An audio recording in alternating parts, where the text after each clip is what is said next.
Hi people and hello my Chili Con Carnage crew, it's Chili here from Live Listen Erased and I'm bringing you a end of year list. And this one's going to be the top 10 worst albums of the year, because not everything can be absolute gold when it comes to music, and oftentimes it isn't. So these are going to be the dishonourable mentions, followed by the 10 worst albums I thought of the year for various reasons that I'll go into. So let's start with the dishonourable mentions, the ones that didn't quite make the top 10, but are still very bad. Kicking off the list, we're going to have the dishonourable mention with the Smashing Pumpkins album Autumn Part 2 and 3. I know I covered this last year when Autumn Part 1 came out at the very end, and I said this was a terrible album. It made the list, top 10 worst albums, and I said, mark my words, if the albums were going to follow the suit like this, it is going to be a very bad album. And it was. I've done 3 reviews on it for each separate album. I even did a special review where I just talked about all the albums at once. And this is a horrific effort by the Smashing Pumpkins. It just sucks to see a band that is so great and revered fall so flatly when they can just achieve so much as well. So it sucks to see, the greats just falling. It just sucks to see that Autumn. It's so terrible. I don't want to go talking about it too long. If you want to hear my in-depth analysis, go watch that video where I just go on a rant about that. Next up is John Frusciante's album 2, or I don't know how it's going to be titled, but anyway, the John Frusciante solo album that came out earlier this year in February. And this just makes the list purely because, it's not a John Frusciante album in the sense of like what you would expect. It is an ambient pop, it's an ambient drone kind of piece. It's just terrible. It sucks in every way. I guess, John Frusciante likes to do these weird and eclectic albums from time to time. It can be heard, of course, in various projects of his, but this just sucks, unfortunately. It's just terrible to listen to. I don't want to listen to it. At the end of the day, it's like close to 2 hours long as well, which is way too long for this kind of record. So don't want to listen to it, and I don't think I'm ever coming back to it either. It's just not very good. Up next is Saxon with their covers album More Inspiration, and look, I just said what I had to say in regards to the review. It sucks to see that, this band who can write some pretty decent material at the end of the day just doesn't really bother and just does a whole bunch of covers albums that are just very lackluster and just feel like, yeah, alright, we're in COVID lockdown, so we're not going to record anything, let's just do some covers here. That's what it feels like to me at the end of the day, because, there was this one, and there was, of course, the other album they did, Inspirations, back in 2021, and it's just a whole bunch of, it's average covers at best. Nothing really stands out. The songs they choose are okay, but these songs are just done in such a way that it's very forgettable, and I don't think the fans really care for this album. A bit of a stopgap album or something like that, because who cares? From the group, they're going to be making a new album. It'll be out next year as well. Hellfire and Damnation, it looks like, at the beginning of January, so that'll be interesting to see what their new effort has to play out. But as for this one, this is just something they had to get out during COVID lockdowns. I swear it was just B-sides and outtakes from their previous album, and it shows. It really does. It sucks. It's a terrible album. This next one is quite painful to admit, but it's the Slipknot EP, the Adderall EP. Why bother? Why did they do this? It sucks to see that, Slipknot is a band that many people would revere and say is one of the most influential acts from, the early 2000s or late 90s, I should say, and has this platform that is way up there when it comes to the music that they've done, and they're really influential. So to see them come and do the Adderall EP, which is 3 of the same songs and just some other remixes of the same songs from a very shithouse album that was released last year, it sucks. It really does suck to see that they've fallen so far. And now with everything that's going on, you got band members leaving left and right, and it's so terrible. I don't see how the band is going to go moving forward. The drummer has left. That seems to be a whole different kind of mess. What the hell is going on within the band camp? Sid leaves. What's going on? What the hell is going on here? I don't know. And we've got a bunch of madmen running the show. So Clown and Corey seem to be doing their thing, and who knows? It's all speculation at the end of the day as to how the turmoil is within the band camp. But there is no denying that the Adderall EP was just something the fans didn't need to begin with, and as such is a terrible EP from the group. The next one is going to be Seven Dust's album, Truth Killer. And look, I'm not the biggest Seven Dust fan, and I'm sure, multiple fans will say this is a good album. I just don't see it that way. I don't at all see it that way. I don't mind a few of their tracks off Truth Killer as well, but at the end of it, it just feels so subpar. A record full of tracks that are just average at best and just come across as just a regular old metal album. Nothing stands out, so that's the most unfortunate thing, because like I said, there were some decent tracks, but it didn't stand out at the end of the day.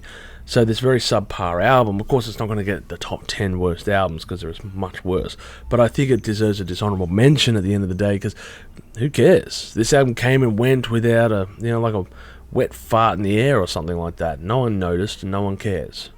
Speaking of albums that sound like wet farts, we have Paramore with their album This Is Why, and admittedly, yeah, I'm not a big fan of their records, but they do have some really cool tunes. Even their more modern stuff wasn't too bad and had some hooks that I did enjoy. But when you come to This Is Why, it's a lackluster effort by the group that just feels like this pop record that doesn't really fit because of what their group is about. They're not a pop group. They're not. I don't even know. I think they're having an identity crisis at the end of it. And it's just showing on this record that no one just cares about. It just seems to be a cry for attention with Hayley there, and the whole NoFX saga, and now someone's getting fired on stage because my confetti didn't go off. Who cares? Fuck, it's a show. Get over it. Yeah, you're gonna fire someone because your confetti cannon didn't go off during one of the songs? What kind of prima donna are you? Whatever. Anyway, This Is Why was a terrible album. It doesn't make the top 10 list, but it does deserve the dishonourable mention.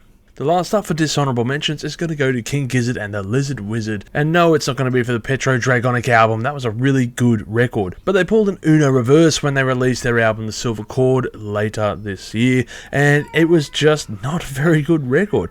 I don't care if their guitarist is a DJ. Nothing can save them from the fact that this record just sucks. And the fact that all their tracks needed extended editions just really proves the point that this is an unnecessary album. If you want to do something different that is outside the parameters of your existing album, or should I say band, maybe you should start a side project and see if it flourishes, because then we will know for sure that this is something. I mean, at the end of the day, King Gizzard fans are just going to rip me apart, because that's what they did at my 5-minute review, and they seem to defend everything that they do, but they're playing it by the numbers. If you put out 25 albums, at the end of the day, most likely a lot of them are going to be average, if not terrible. And this is one of those examples. And you got to think about it like this. If a new fan were to stumble across the band and pick up this record first of all, do you think you would want them to be listening to this album as opposed to something else in their catalogue to get them into their music? So yeah, this is a terrible album and I would not recommend it, and I'm never going back to it. Okay, let's get started with my first on the list of the top 10. Number 10, everyone, a controversial pick, Metallica's 72 Seasons. And yeah, I'm going to say that this album, it just sucks. It's so boring at the end of the day. I wouldn't describe it as a woeful piece of shit, but I just wouldn't describe it too far away from the fact. There are still some kick-ass tunes on here. In fact, I want you to go and listen to my top 20 favourite songs of the year for a bit of a surprise. But, the rest of this album is just so blasé. There's nothing going on in between it, and when the singles were dropping here and there, I just, like Say Turner, great single, fantastic one to drop and say, we are back, people, here is our new record.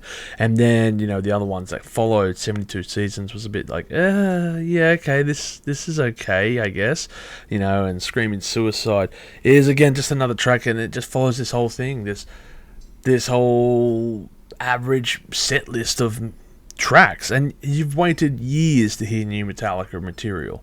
I think, what was the last one, 2015 or something like that? We've waited 8 years, something like that, since Hardwired to Self-Destruct, and this is what we get. It's and then the album cover. Take a look at that album cover.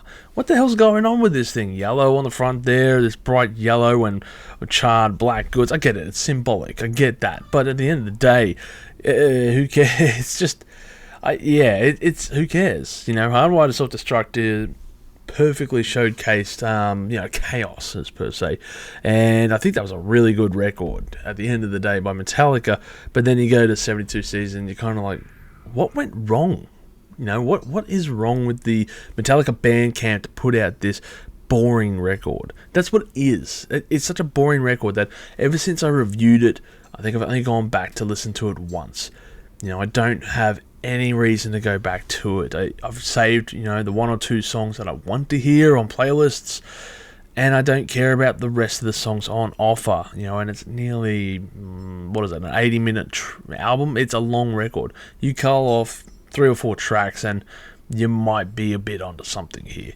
I just wish that for future Metallica releases, they just kept it short, make it 8 tracks, just keep it at that basic, and who knows what's in store for Metallica in the future, because, at this rate, we're probably going to get a new album in 2030.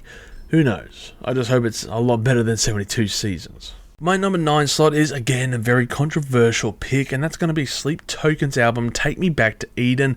This is a bit of a weird one, because at the end of the day, I know a lot of people love this record, and I'm just obviously not one of them. But, the lead single from this one, can't remember it now, Chokehold I think, or no, it was The Summoning.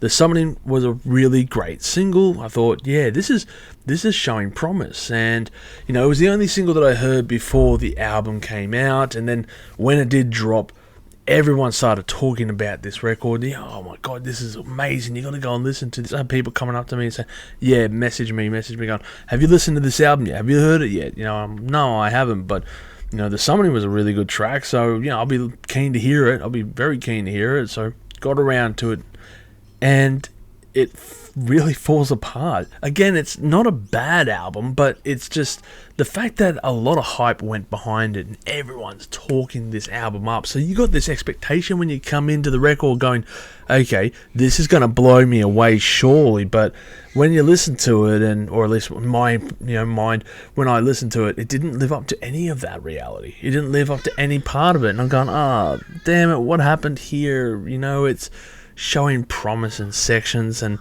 I don't know, it just fell apart at the end of the day, and it's unfortunate because Sleep Token seemed to be onto something here, and I think that maybe their next release could show some promise if they just focus their attention, because that's what it was. A bit of the record was also everywhere. It was unfocused. It didn't it lacked direction in a lot of the songs. It just went from genre to genre very quickly, and it just felt all over the place. So that was, I think, one of the biggest issues as well with the record. Besides the fact that everyone was talking about it and it was overhyped to the nines, this record also lacked a lot of focus, I felt, and it just fell apart.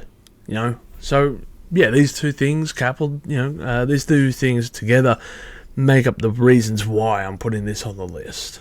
The number 8 slot for worst album of the year is going to be with Godsmack. And people, if you have watched our podcast in regards to Live Listener Erased and seen Hector on the channel, then you will know that he has a special need to listen to Godsmack. No, I'm joking. He actually erased them twice on the channel on a list that they didn't appear, and I think that kind of reflects the artist that is Godsmack. And it's interesting when you go to Lighting Up the Sky, because this is a band that sung themselves in such high praises and, said, we don't need to record material ever again because we have transcended the boundaries of such. That's purely because people don't want to listen to your material. In the same breath of air, their band had to cancel their South American, leg of their tour because they weren't selling enough tickets. You don't get to the point of being a successful artist that doesn't need to record material anymore, like Metallica could, for example, without having the, and in the same breath, be going and cancelling concerts because not enough people are turning up. If Metallica stopped recording anything from now on out, they'd be fine because they sell out wherever they go.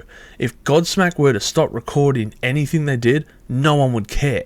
And unfortunately, Lighting Up the Sky, you could have probably, I wish you took that advice under the wing before you recorded this album, because it's so boring, it's so generic, and it's a dull affair. It's like looking at dishwater and just trying to convince you that it is actually good stuff. It's just so boring. I don't care about this record. I didn't review it. At the end of the day, maybe I should have. I listened to it and I said, nah, this is just crap. I don't think I need to add my 2 cents. At the end of the day, there's a lot of reviews out there that you can watch and listen and them talk about the album. I didn't need to be putting my time and effort into this record because it's terrible. It's a shithouse album that no one should listen to. Sorry, but if you're a fan of Godsmack, I don't think even you can agree that this is a good album. It's woeful. It's dreadful.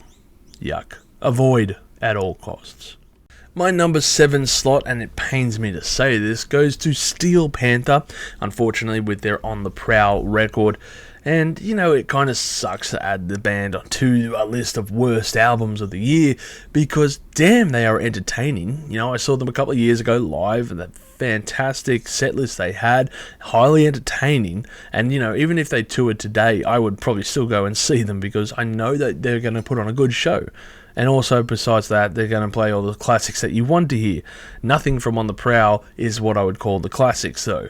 There's just, I don't know, it's a one-trick pony when it comes to Steel Panther. We are talking about comedy rock, and it's a bit of a pitfall at the end of the day when you're talking about comedy rock, because how much can you really squeeze out of that lemon? They had a pretty good career with the first couple of albums, but after 2 decades of doing this, I think it's close to 2 decades now, the Joker's wearing very, very thin, kind of like the spandex they've been sporting for the last couple of years. And it sucks to see, but that's always the case when it comes to this stuff. You either evolve or you just disband. And I don't want to see the group do this, but with the, band member, who was it? Sadie Bag, I think his name was, or something, Sadie? Anyway, one of the band members leaving the group, I think he saw it with the writing on the wall and just said, yeah, I know that my time's up here. And it's a shame, they can write some really good hooks, they can play some really sick tunes. They got that fantastic ability to craft an 80s style tune and, do these over-the-top lyrics. And you can hear that as well on, the first couple of albums, Feel the Steel or Balls Out, for example. After that, that's where it all starts to fall apart. And, there are way too many tracks, Community Property, Eye of the Panther, Death to All But Metal, 17 Girls in a Row, just like Tiger Woods. Listen to all of those songs because they're funny as hell. But then you come over here to, On the Prowl, and they're just trying to make something funny here. They're pushing it, and it's just not working. None of these jokes are landing. It's never too late to get some. Friends with Benefits, 1987, kind of just harkens back to the finer days of being in a band, I guess, and all that music. But nothing lands at the end of the day. None of these songs I would consider classics or I would want to hear them add to a live setting. So yeah, it's a shame. It really is a shame that this album just falls apart at the seams before it really starts to work. And I think even the musicianship on offer is pretty average for this record as well compared to their previous efforts. So yeah, unfortunately, Steel Panther, getting licked here and put in this spot. Sucks, but next. Yes, the number 6 slot dedicated to scissoring. Yes, we're talking about Taproot's inconsistently weird record. Scissors spelt with, I don't know, a / in there somehow or whatever. It's an odd record, nonetheless. Here we are. Album artwork looks like something of a South Park joke. Looks like a bit of a few other jokes. Pretty much the whole record feels like a joke, but it isn't. They're trying to be serious. People, they are serious. I'm super serial, can't you tell? No, nothing about this works. It's a horrendous album that no one should listen to. It just doesn't need to be released, and I just wish they didn't either, because, at the end of the day, what was it? This record, it came together because, the group were like, alright, let's get back together and record. Sure, more power to you to do it, but was it necessary? Taproot was a group that emerged out of the 2000s and stuff that weren't massive to begin with, so it's not like they're kind of rocking their namesake and getting away with it. They kind of got back together for whatever reason they did and decided to make this record, and who the hell knows why. I just don't get it, and this record just shows that the band are just not up for it. I don't know. This whole record just frustrates me. I don't know what to even add to it. Watch my 5-minute review talking about this album, because, you know, it's an easy way to really describe this record, which just sounds like shit. It really does. It's just generic metal that rips on everyone else that is doing it much better in the scene at the moment, and it really does show that the band is just trying to take on this new sound to, you know, play catch-ups, and they're not doing it. They just can't do it. And then, of course, there's like the ballad. I think there was somewhere in here, and you kind of have to wonder why the hell it's even in there. I think it was the song Love Without You.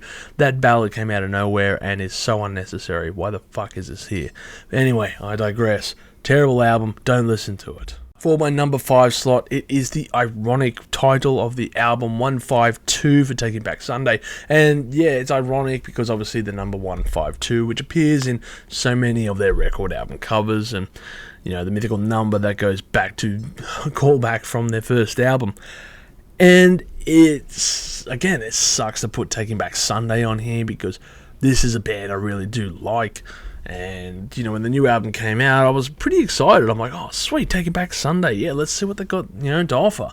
And then whatever the hell 152 is, I start listening to it, and I'm like, okay, the first track, surely that's just, you know, setting the scene. We're going to get into something here. And then it follows on to the second track. This whole electronica or acoustic-y kind of thing, I don't know. It's a lot of pop. It's like polished acoustic-y pop or something at the end of the day. It sucks. It's what it is. Electronic pop. And, you know, Amphetamine Smiles, probably the strongest song on the album, and that's not saying much because it's not exactly a great tune. And Sold or something like that, you know, and everything else that follows. The greatest thing about this album, the one thing that I can sing its praises on, it's only 31 minutes long.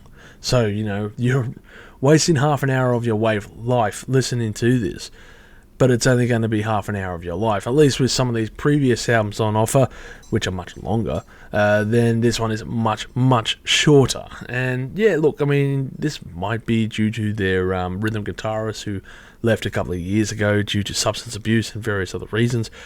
And it really does show how much of an influence he seemed to have with the band. Because, you know, I went back and listened to some of the previous albums like Tidal Wave, and, you know, they still kind of had that knack that I wouldn't describe the album as great, but it was still a decent enough album. Comparing to, obviously, New Again, or, you know, Where You Want to Be, or, of course, Tell You All Your Friends. But, you know, listening to Tidal Wave, it was a decent effort. And then you go to 152 and you're like, what the hell just happened here? You know, it's taking on this new style altogether. They've shifted their sound, they're changing it, and it's not a sound that I approve of. I'm sure there's a fan base for it. Congratulations. You probably hate the rest of their catalogue, because yeah, this is shocking, people, and should not be included in the mix. I never want to hear this album again. The number 4 slot is going to Corey Taylor. Congratulations for making the list twice, Corey. You've done so well. Stand up, have an applause. Yes, standing ovation for everyone out there. Corey Taylor made the list twice. Bloody hell, how bad of a year do you have to release 2, not 1, but 2 shitty albums? Slipknot's Adderall EP, of course mentioned earlier, and now CMF2, your solo album, the second one, the one that is just batshit boring. This is just generic rock at its finest cause that I would even just look at and just go, I think I'll listen to Nickelback instead. Yeah, I'm saying that right now. CMF2 was such a boring album that I'd rather listen to Nickelback. You know, cheap shot, whatever, at the end of the day. Don't care. It's that shit of an album. You know, and you're looking at it just thinking to yourself, man, this is Corey motherfucking Taylor. Surely there's some kind of venom within this. Nope. There's nothing. It's like listening to Bruce Dickinson's first solo album, you know, Tattooed Billionaires or whatever it was. You're trying something new. Points for that, kind of. But you did it with Stone Sour. So, yeah, you're taking on a much more polished, poppy edge to what you did with Stone Sour as your solo project, and it just fucking sucks. And it annoys me, I guess, because you're talking about Corey Taylor, voice of a generation from the early 2000s, voice of the millions, up there with your new, I don't want to lump him into the new metal scene, but he was for a very brief stint, up there with, Chester Bennington, of course, is some of the best vocalists around that era, Chino Marino, and, all of those musicians, and, he is such an interesting character. He's very full on. He always has an opinion on something. He kind of reminds me a bit like Henry Rollins, always an opinionated asshole. And at the end of the day, though, he's our asshole. We love him. We love him for it. That is what makes him interesting and always fun to watch. Same with Henry Rollins. He's opinionated asshole, but he's fun to watch. But when you're going into this and you're kind of going, all right, I get it. Corey's changing over time, and that's what happens. But when you're going to see the live performances and stuff like that of him recently, and he busts into a SpongeBob theme song mix, it's just like, you're taking the piss, surely. It's funny the first time or whatever in that TikTok video, but does it really need to be covered by your band on stage? I don't know. And if you're curious about that, that was from his Good Things Festival lineup where he performed the song. Yes, that happened in Sydney. So, I don't know. It's a very bad time for Corey Taylor and co, in particular him, this year. He's had a very shocking year, with all the things that have been the drama of Slipknot, the Adderall EP, and now this record, and even Knotfest in Australia, which won't be headlining Corey Taylor, it won't be headlining Stone Sour, it won't be headlining Slipknot. It's like one of the very few times that Knotfest has not had any of these bands in the mix. Pantera is going to be headlining it, and I'm all for that. It'll be sick to see. I unfortunately will be missing that concert. I will be out of the country at that time. So that pisses me off to no extent, because I would have loved to have seen Pantera. However, that's life. We just get what's thrown at us. But it's just shocking to see Corey Taylor falling from such highs and landing in, well, a big old piece of shit. It's kind of like that scene out of Back to the Future 3. I hate manure. The number 3 slot is going to Puddle of Mud for their record, Ubiquitous. And this lives up to its title, doesn't it? Quite a record from the group. And unfortunately, a very piss-poor effort from the band. It's just a shocking, it's just a shocking collection of songs that, is odd. The very first song, I didn't mind it, actually. My Baby. It kind of reminded me of that Stone Temple Pilots kind of sound from probably something like Number 4 or whatever. But after this, it just really falls down a very steep cliff and doesn't stop falling after that, except for the very last track, but we get into that in a minute. Dance With Me, Cash and Cobain don't even utter that legend's name in the same bloody sentence. Damn it. And everything about this, it's a lot of things that are just wrong. The music is just terrible. Candy, again, another song that's horrendous. But it's mostly the production, and it just strikes me as odd, because this is a band that has a name within the industry, and they certainly have some records that have sold numbers. So why is it that the production is so terrible when it comes to this album? It blows my mind, it boggles my thoughts, and think, why? Why is it that Puddle of Mud have this album out that just sounds like shit? It is a shocking effort. And at first I thought maybe Bob Rock produced it because it just sounds so terrible. And I mean, you're looking over this thing, and again, it's like 41 minutes, which is a bit of a bonus. It's a short album, but who cares?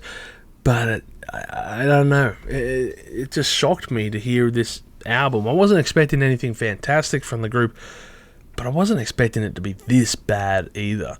And it's just...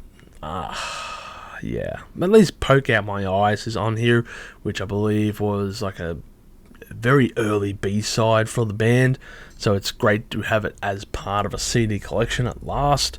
and I know a lot of people will be loving that fact.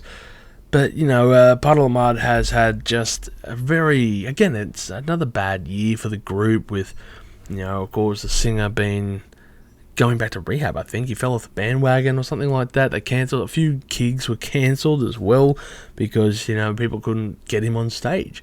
And it's like, okay, you're shooting yourself before you want to go for a run, and I don't even know how to really relate to this, but the thing is, obviously, in this day and age, it's very important to not really release the record, but to go on tour. The tour is the important part, not like it was decades ago.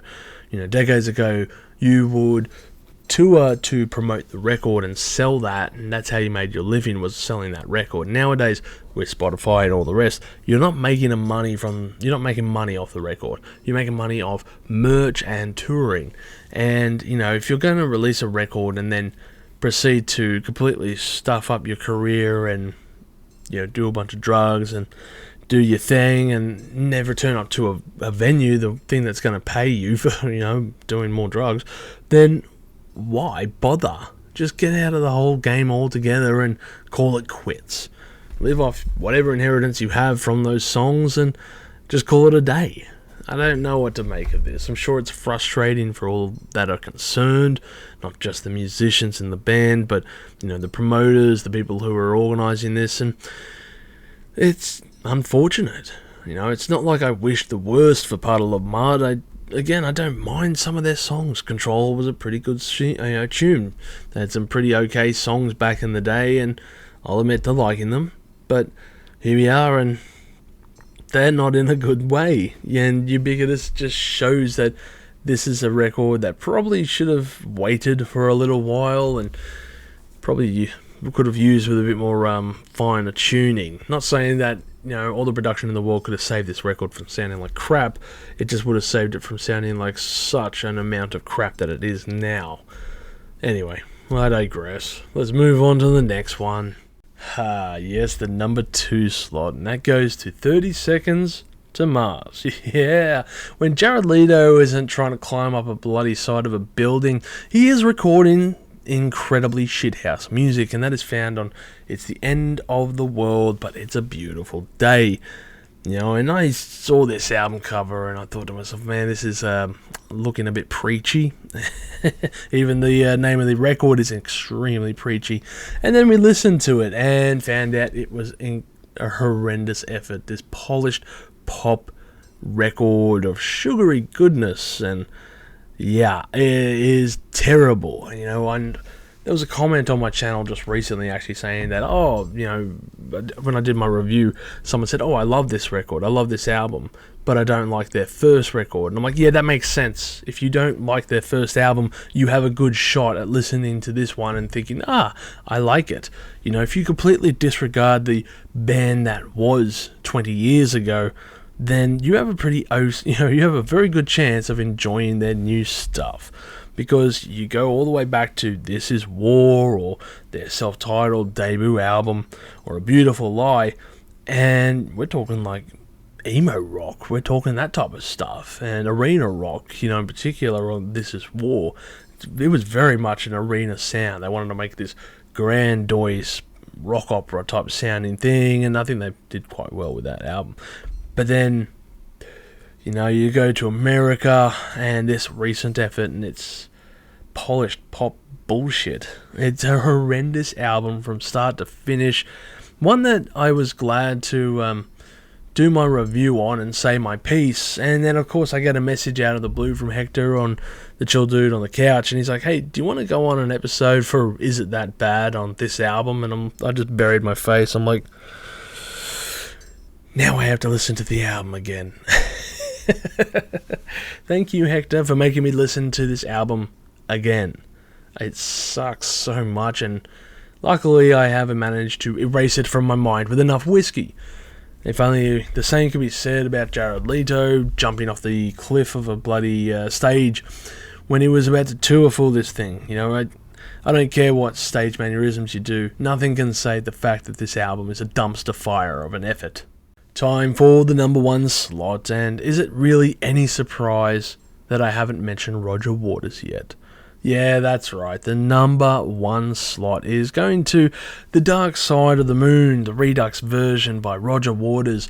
50 years, nearly 50 years after, actually 51 years I think it was, after the album that was the massively iconic Dark Side of the Moon was dropped by Pink Floyd, Roger Waters decides, hey, you know what? I think I should go back and re-record the album by myself. Screw the rest of the band members. I'm going to re-record this effort. And yeah, the results are shocking to say the least. It's just a shithouse effort by, Roger Waters, someone who wants to take creative control all for himself because, without Roger Waters, who has Pink Floyd? Yeah, well, not like the band continued some 10 years after he left. Something else completely different. But, it's shit. It's such a... Why do this? It's so frustrating to even think about, and it annoys me to no extent. You're free to do whatever you want. At the end of the day, it's your music. You did have a part in recording this, but it is so shithouse. Why bother doing what you did? And it's almost, it has opened the floodgates actually for other bands now, and this is the thing that we discussed, because again, this was on Is It This Bad, Is It That Bad with Hector from the Chill Dude on the Couch. We talked about this album, and it was shocker. Obviously it's number one, and one of the questions that we asked was, would this be opening the floodgates, I guess, to other musicians to come back and revisit their works, rework it, and would you want to hear it reworked? I mean, for example, Led Zeppelin. Would you want to hear, Robert Palmer going back and redoing Led Zeppelin 4? No, you wouldn't. Not reimagining it. You wouldn't want him to go back to it and do whatever version he's going to do. But now we get news, for example, out of the group Incubus, and they're going to go back to, I think it was Morning View. I could be wrong on this record. Correct me if I'm wrong here, but I'm pretty sure it was either Morning View or Make Yourself, and they're going to be doing... I think it was a 20th anniversary reimagining of the album. They're going back to it thanks to their signing with Virgin Records, and that just made my jaw drop. Like, what? Why? Those albums, Make Yourself or whatever, were really great records. Why would you go back and do reimaginings of the album in a similar vein to what Roger Waters has done here with The Wall?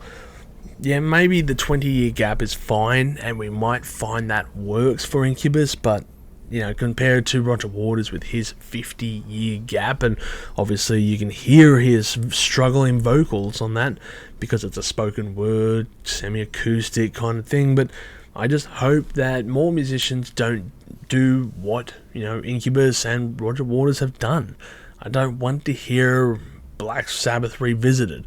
I don't want to hear Deep Purple revisited. I don't want to hear any other band revisiting their iconic albums and going, I would love to touch in this and do a spoken word part instead of the guitar solo, or take the iconic woman out of whatever the song was, The Great Gig in the Sky, and replace her instead with monologue. Why would you do that? You're just ripping out what everyone cherished about the original and shitting on their memories at the end of the day. And I think that shows you, because as well, when you go to his live concert and he ends up reading chapters of his book instead of performing music, that people walk out. And it just blows my mind that he has the hide to say, alright, we're going to be doing a concert and I'm going to read from my book. If I want to listen to the audio book of you, I would. Go and record yourself on bloody Spotify or any of these platforms. Go do a podcast like this and rant and do your thing, because I guarantee you can get more hits ranting and rambling about anything else rather than revisiting The Dark Side of the Moon and taking a big, giant, steaming turd on it with your thoughts as to the modern landscape. Because that is what you have done, Roger Waters. That is what you have done for The Dark Side of the Moon. You've taken that prism out there and you tried to push a turd through it to get rainbows popping out the other side. And it just didn't work. It's all 50 shades of brown. Thank you for what you have done. And I just fucking hate it. That last one really got me worked up there, but, you know, hate can do that. It's good to vent, and that's what I really wanted to do. I don't want to spread really the hate of these albums. I just wanted to vent my feelings in regards to these records, because, you know, it's frustrating to see your favorite band, you know, Metallica, for example, make a record that sucked, or to hear Roger Waters do his thing. Let's not talk about that too much more. But people, make sure to comment below if there's any albums that you thought were absolutely terrible. Comment below and tell me what your worst album of the year was. I am keen to read what you guys have to say. And as always, people, you have a great day and enjoy the remainder of what is left of 2023. Now that we've all vented, let's enter the new year afresh. Stay spicy, everyone. If you've enjoyed this content, make sure to smash that like button, subscribe to us, and stay notified for future music-related content, because it keeps our manager happy at the end of the day. We are also on Discord, Instagram, Facebook, and all those other social platforms if you want to check us out. As always, people, you have a great day and stay spicy.